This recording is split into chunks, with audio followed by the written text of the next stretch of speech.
3 people have been charged in the foiled plot, including 2 U.S. citizens. The Justice Department says the scheme was orchestrated by members of Iran's Islamic Revolutionary Guard. They say one of the suspects was tasked with surveilling and ultimately killing Trump.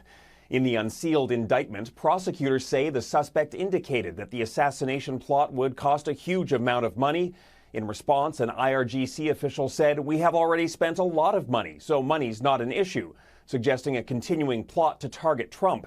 The Justice Department says the plan was to be put on hold if it could not be carried out before the election because the Iranians believed Trump would lose and it would actually be easier to carry out after the campaign. All of it ties back to the 2020 assassination of Iranian General Qasem Soleimani by the Trump administration, for which Iran has pledged revenge.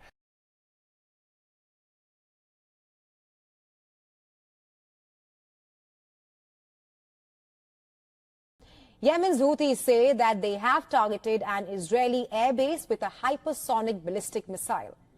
The Houthis are claiming that they have targeted the Nevatim airbase in southern Israel. The group says it used a hypersonic ballistic rocket called Palestine II and also downed an American drone, the MQ-9 Reaper. Ever since Israel's military operations began in Gaza, killing thousands, the Houthis have carried out strikes on Israeli territory and also targeted several commercial vessels in the Red Sea, which the Houthis claim are affiliated to Israel.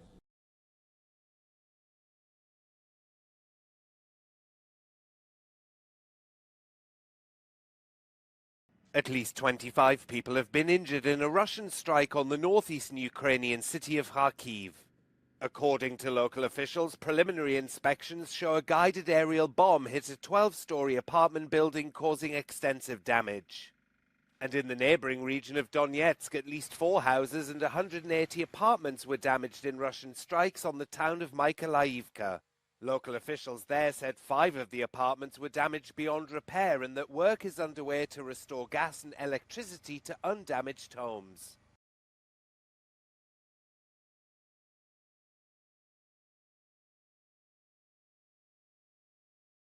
A deadly blast at the Quetta railway station in southwestern Pakistan has killed at least 20 people and have another 40 injured.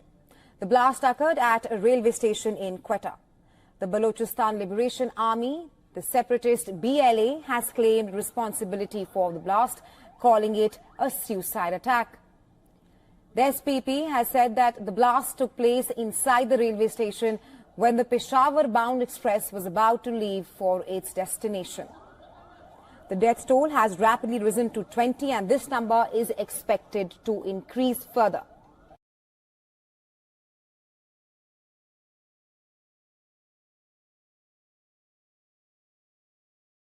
Mozambican police fired tear gas at hundreds of opposition supporters converging on the capital Maputo on Thursday, in the biggest demonstration yet against last month's disputed election. Human rights groups say at least 18 people have been killed in the police crackdown on protests since the October 9th vote, which extended ruling party Frelimo's 5 decades in power. Opposition parties, civil society groups and Western observers said the election was unfair and that results were altered. A Frelimo spokesperson did not respond to requests for comment.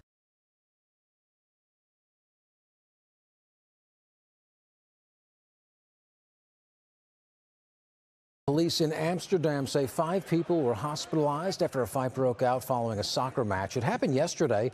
The clashes involving fans of an Israeli soccer team and pro-Palestinians in Amsterdam. Unrest grew after the match and riot police had to intervene. Dozens of people have been arrested.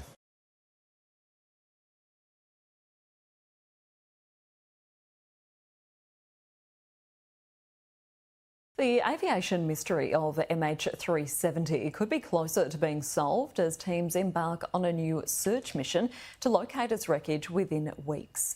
239 people, including 6 Australians, went missing when the Malaysian Airlines flight disappeared in 2014. The search for the aircraft's remains were discontinued in 2017.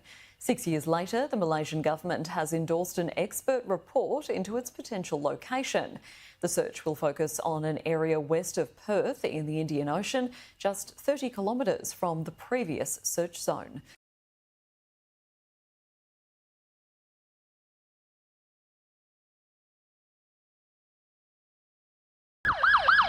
Tonight, scenes of chaos on the streets of Seattle. Officers racing to treat victims of a stabbing spree. At least 10 people attacked in the Chinatown neighborhood over 38 hours. 5 people stabbed just today. Police are investigating if one of the stabbings involving a robbery is also related. Witnesses identifying a suspect in a series of what appear to be random attacks. That person now in custody.